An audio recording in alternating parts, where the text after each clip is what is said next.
And here we are back in Matthew chapter 1, looking at verses 1 and 2 today instead of just verse 1, so we're really moving forward. Excuse me, and here's what Matthew says. He says, "This is the genealogy of Jesus the Messiah, son of David, son of Abraham." And then he begins to go through that genealogy. Abraham was the father of Isaac, Isaac the father of Jacob, and Jacob the father of Judah and his brothers. And we'll get through part of this, and we're also going to look at verse 5 in a little bit today as well. But you see, Matthew's showing us some very important things as we look through the genealogy of Jesus in his gospel. He's showing us that God's doing this really a long-range plan. God has this plan, and he's been at work for centuries. He's been at work for generations, making this thing come about, and he's bringing it to completion. And these are real lives. This is real history taking place. It's not just random stuff happening, but God has his fingers on all this stuff. Jesus, Matthew wants us to see, is the long-awaited king. He's the son of David. He's the son of Abraham. Through bloodlines, he's connected all the way through. And then he says, so here's this list, 42 generations he throws out there of God at work.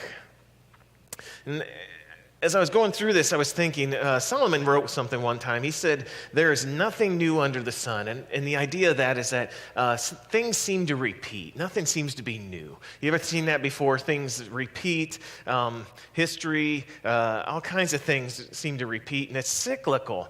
In culture, we often see things that repeat, and I talked about fashion, things often repeat. Fashion mistakes often repeat as well, if you've ever noticed that before. Like back in the 50s, they used to roll up their jeans tight. Anybody? Well, I wasn't alive then. Some of you might have been. And it was a pretty cool thing. And then in the 80s, guess what we started doing? We rolled up our jeans again. Why? Because it was cyclical. It just kind of kept going. But some things need to be just put to rest and laid to rest and never come back, especially with fashion mistakes. Like the 80s big hair and mullets, they don't ever need to come back, do they? No, they need to stay. Disco music really doesn't need to ever come back as far as I'm concerned. Some other things like the bell bottoms never really need to come back. Polyester and leisure suits don't really need to ever come back, do they? Please, please, please. Reality shows like Jersey Shore don't really need to ever come back. They can just be laid to rest and stay there. But so often, you see, people think that time is cyclical because things seem to come back around. They think that time and history are cyclical, and it even goes as far as Eastern religions who look at things like karma and reincarnation, and what's the whole idea of that? Everything is cyclical. You always get that chance to come back and come back and come back until you get it right. But if you look at the Bible, you see, time and history in a biblical view is this. It's linear. There's a purpose, and it's moving towards an end. It's not just something cyclical that keeps rolling around. You see, the moments that pass right now are never going to repeat again. Time is moving forward with purpose and conclusion. And what you do matters. Your choices and decisions have consequences, I'm telling you, in a linear sense. Does everybody get this idea? Consequences of what's going to happen. And I believe truly that God is at work in our personal lives with purpose and conclusion as well in this linear sense. Now, I told you last week, I've been looking back in my family history. We did Ancestry.com. Last week, you got to hear that my original name in the Netherlands was the big granddaddy of them all curse word here in the English language. So they had to give us a new name. And so that all came about when my great-great-grandfather came over to America. And this is an interesting thing, because as I studied, some people had information about them. My great-great-grandfather was a day laborer, which means he waited around, and maybe if there was a job that day, he could get a job for that day, a day laborer. My great-great-grandmother, she was kind of, the word's hard to translate, but it meant kind of like a servant or a maid inside of a house. See, where they were, they got to a point in the mid-1800s when there was a mass coming to America, correct? And they said, we're going to make a choice and a decision. And they said, we're going to get our things in line here. We're going to go over there. And they came to America. They came through Ellis Island, and they were settled in a place. And I'm sure things were hard for them at the beginning. But the next generation got easier. The next generation got better. And now I look at just my life and my brothers. There's 5 of us in my family, not including all my cousins and everybody else. Just the 5 of us. All of us have master's degrees. We all are doing, our line of work is I guess how would you explain it? It's like we're helping. It's a benefiting society, whether it's being a teacher or any of these other things. They all have these jobs that are doing that. And we all live comfortable, blessed lives. And I think this all came about because in a linear sense, a couple generations ago, my great-great-grandparents made a choice and a decision. You see how that plays out. This is how life is. This is how life works. Choices in a linear time.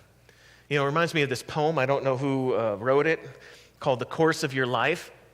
It says, this is the beginning of a new day. God's given me this day to use as I will. I can waste it or use it for good. But what I do today is important because I'm exchanging a day in my life for it. It's linear.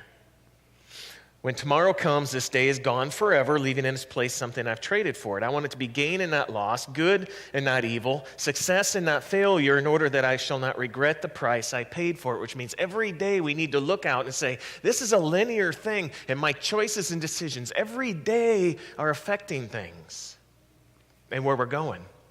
So here we have Matthew at the very beginning of his gospel. He says, this is the record of the beginning of Jesus. Jesus is the focal point. And Paul wants us to, why am I stuck on Paul today? I have no idea. Matthew wants us to understand that Jesus is the focal point of all time and history. That's why I read the Colossians 1. That's where Paul came in. The Colossians 1 passage where it says, all things were created through him, by him, for him. Everything is held together in him. And the whole idea is that, man, all things find their value and their place and their meaning in Jesus because everything's been created by him and is for him. He is the center of it all. So Matthew begins to break this pattern of a normal genealogy, okay?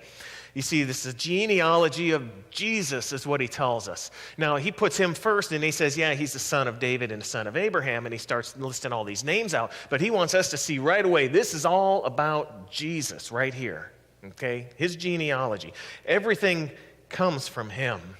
You see, normally a genealogy starts with the forefather, would be Abraham and Isaac and Jacob, and it'd go all the way down the list. And you see, Jesus would find his place. He would find his identity in being a child of Abraham. But oh my gosh, Paul.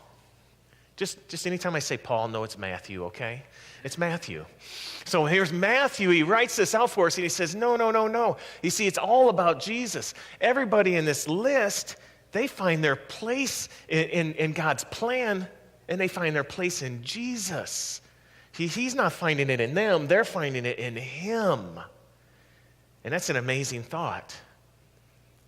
And I truly believe this. The whole of history and time derives its value and its meaning and its purpose and its place in relation to Jesus in our lives as well.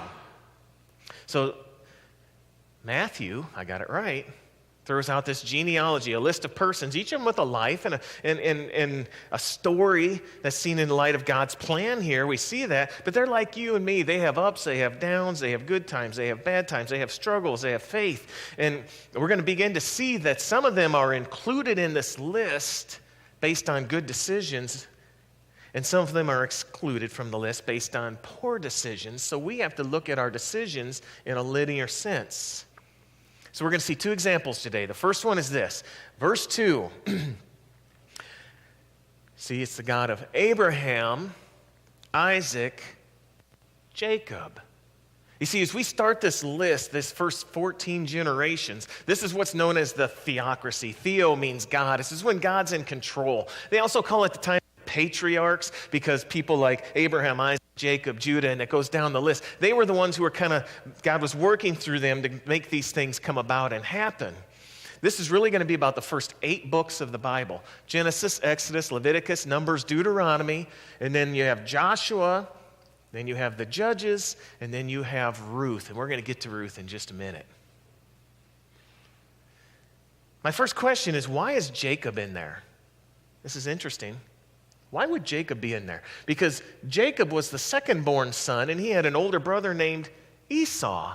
Esau should have had there. Should have been the God of Abraham, Isaac, and Esau. But it doesn't say that. It says Jacob. How did Jacob get into there? Well, the personal history tells a story. See, Isaac, the son of Abraham, marries Rebekah. And they don't have children. And he's like, God, please give us children. And God blesses them with twins. Can you believe that? So there's twins inside Rebekah. And one day, something interesting is happening. They're wrestling around in her womb. And she says, why is this happening? So she prays and says, God, why is this going on inside of me? And this is God's answer. Listen to this. 2 nations are in your womb. 2 peoples from within you shall be divided. One shall be stronger than the other, and the older shall serve the younger. What's that all about? Well, here's the story. Genesis chapter 25, you go from about verses 19 to 34. We find out Esau, who was the firstborn, he loves to go out and hunt. And so he's out hunting for a long time one day, comes back, nothing caught, okay? He's hungry. In fact, like the Snickers commercial, he's hangry probably. He's not making good decisions, okay? As soon as he gets home, his brother Jacob, guess what? Just fixed up a big old bowl of stew. Oh, that smells so good, I'm sure. He's probably got biscuits on the side. He's like, here it is, man, right here.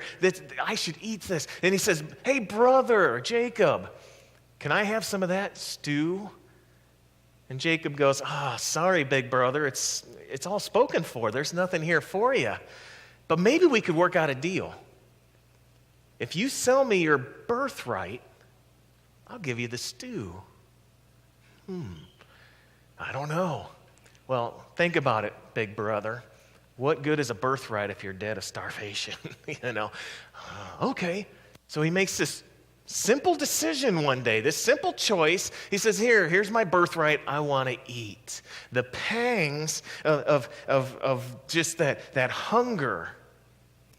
And he made this crazy choice for a bowl of stew. I know what we say. So what? It's just a few moments in time. Just one morning he made this flip decision. He probably was so hungry he wasn't thinking properly. What's the big deal? Well, here's the big deal. He made a choice and it carried with it consequences because time's not circular, time is linear.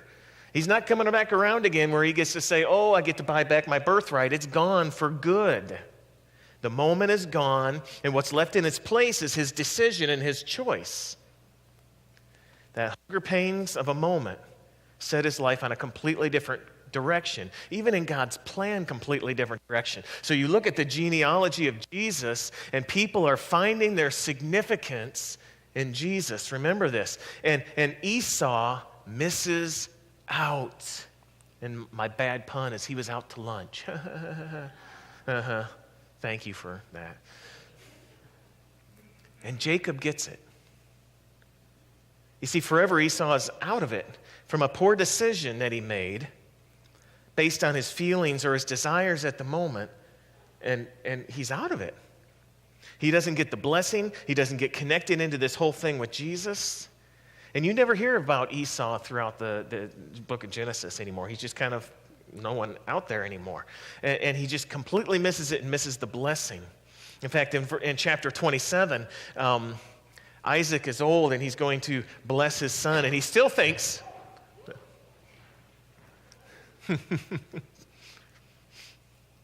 well, awesome. He still thinks the coat fell. It's okay. Yeah, I know. So, chapter 27, and this is interesting because Jacob's really close to his mother, Rebekah, and they're both kind of stinkers. I mean, they're ornery. They really are. And they trick Isaac to give the blessing to Jacob. And it's done. Jacob is the blessed one. Boom. And it's over. Completely over. And I started thinking, I said, you know what? I don't want to be like Esau. I don't want to make decisions, choices that are holding me back from finding my place and my center in Jesus and where God wants me to go in this linear line that I'm walking in. If you have your scriptures, you can open up to Matthew chapter 1, verse 5. You see, Matthew, at this point, we begin to see that he's really kind of losing it.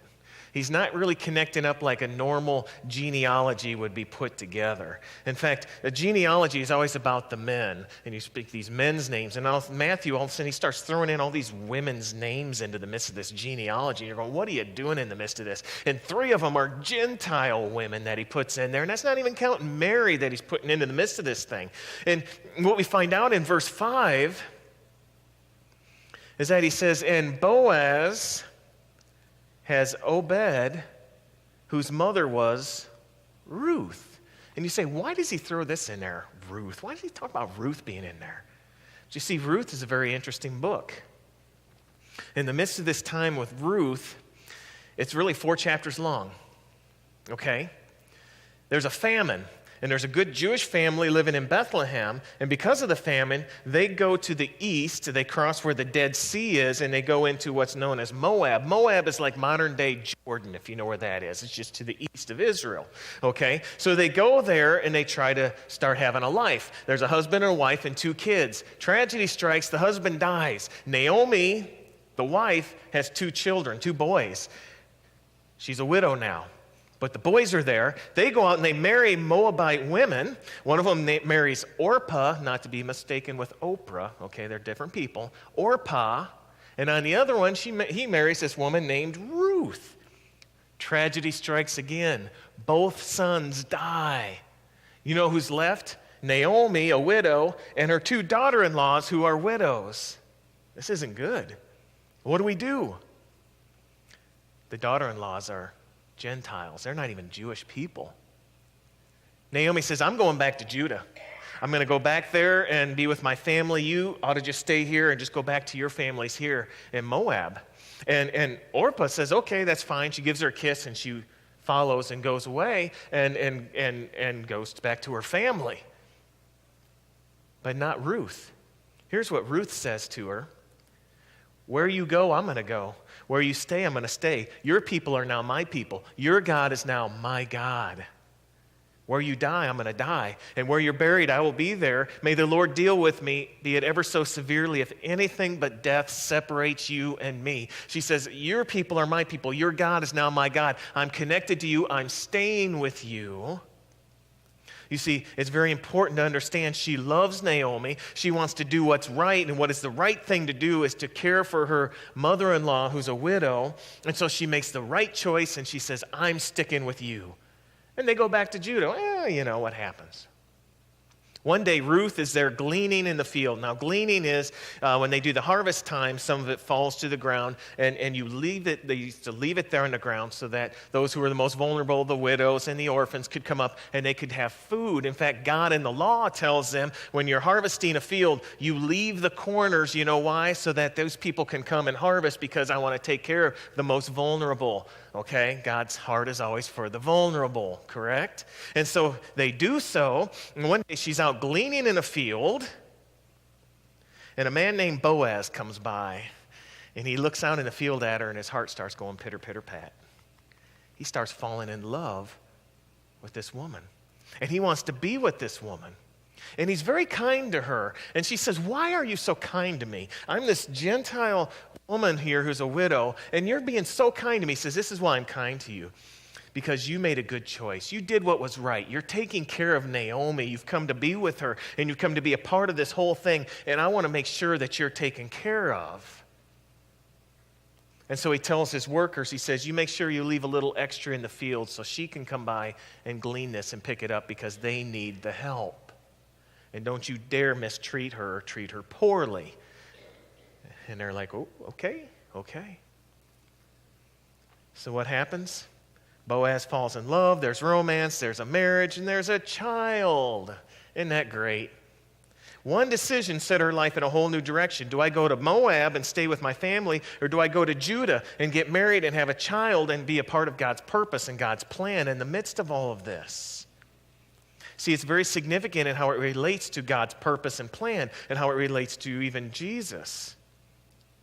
You see, Ruth made a choice and a decision of what God wanted her to do. She saw God's will. she followed it.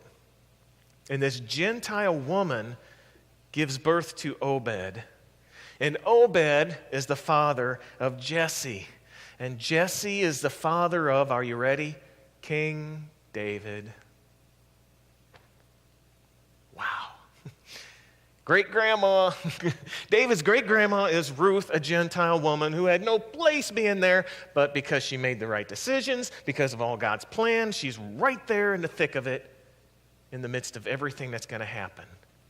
Right in the line of Jesus. That's powerful. She receives the blessing out of obedience and a good choice. And I started thinking through this, and I said, you know what I want? I want to be like Ruth. I want to be one who makes good choices, who does the right thing, and who finds their place and their meaning in God's purpose, especially as it relates to Jesus. Because guess what? Everything's linear. She made the good choice. Look at what happens behind it. Now, we know DNA, right? We understand it at least a little bit. King David was born because of this woman, Ruth, having a child and having a child. And you say, well, King David could have been born if some other woman was there. No, it doesn't work that way, does it? The only way King David was born is because the genes that were there were the genes from the father and the mother and the genes from the grandfather, grandmother, and the genes from the great-grandfather and the great-grandmother. See how that all fits together? God says, I got a plan. And it's got a Jewish father, but it's got this Gentile woman over here, but she's a part of it, and she's right in the middle of it. Boom. Because time moves on, folks. Every decision we make every day, without even thinking, sometimes we make lots of decisions, don't we? Some of us make more than others without thinking, but that's okay. But we're going somewhere. Do we say, I'm going to go here, I'm going to go there, I'm going to do this, or I'm going to do that? You know, I'm going to go to this school, or I'm going to go to that school. I'm going to be in this relationship, or I'm going to be in that relationship. I'm going to have this job, or I'm going to do that job. And you know what? I'm just moving along, making my choices of what I want to do, and it really doesn't matter, does it? And what I want to tell you today is, yes, it matters. Linear. Not circular. The choices I make today are affecting everything. They're affecting my life. They're affecting my family's life. They're affecting all kinds of things. You see, it's about finding my place, my purpose, my meaning, my identity in Jesus. I'm not going to get into it, but in Matthew 22, Jesus refers to himself as the son of David, and Matthew numerous times does so as well. And in chapter 22, he's talking with the Pharisees, and son of David is always synonymous with the Messiah, okay? So Jesus asks the Pharisees, he says, so tell me about this. Now, I hear about this Messiah. Whose son is he? They say, well, he's the son of David. We know that. He says, okay, then how come back in the Old Testament, back in the 100th Psalm, David starts out and says, my Lord said to my Lord, sit here and I'll make your enemies your footstool. He says, how can, if it's David's son, how come he calls him Lord? And they're like, oh, you don't know. And Jesus, what he's trying to help us see and understand, he's saying, it's so clear, folks. You see, even David understood he finds his identity and his place in the Messiah, not the other way around. And here we are. Boom. Same thing with Abraham. Galatians 3. Paul is talking, and he says this promise that was made to Abraham was to Abraham and his seed. And he has a little play on words, and what he says is that Jesus is that seed. So if we believe in Jesus, if our faith is in Jesus, then we are Abraham's seed, and we're heirs of the promise given to Abraham. See, we're finding our place in Jesus all the way through. And I started thinking about our genealogies. And I wanted to help us see and understand that we are in Jesus. We are not just an heir of Abraham, but we are literally, we're told, we're children of God in the midst of this. And so here's what I wanted us to see and hopefully understand if everybody's ready. Here's your genealogy in the simplest of terms, okay? Everybody ready? Paying attention? Here's your genealogy. God and me. You're a child of God. That's who you are. That's everything that you are. That's your identity. That's what totally defines you. And when you find that place and you get yourself connected, you say, here's my place. Here's where God's at work in this linear line. I'm going to plug in. I'm going to make the right decision. I'm going to move and do the exact things that God wants me to do. We found our point and our place. Because we, like all those in this genealogy of Jesus, we're finding our place and our significance and our value and our meaning in Jesus. And I believe that God has a purpose in our lives that is only complete in Jesus. All things were created by him and for him and through him, and all things are held together in him. He is the center of everything. And when I find my place and my purpose in Jesus, I find it in all of history, in salvation history, in this linear line that's moving where God says, I've got a conclusion that we're working to, and you're a part of it, just like all these people. Us. In the same boat. And I believe that God has a purpose in our lives. And every day we're making decisions.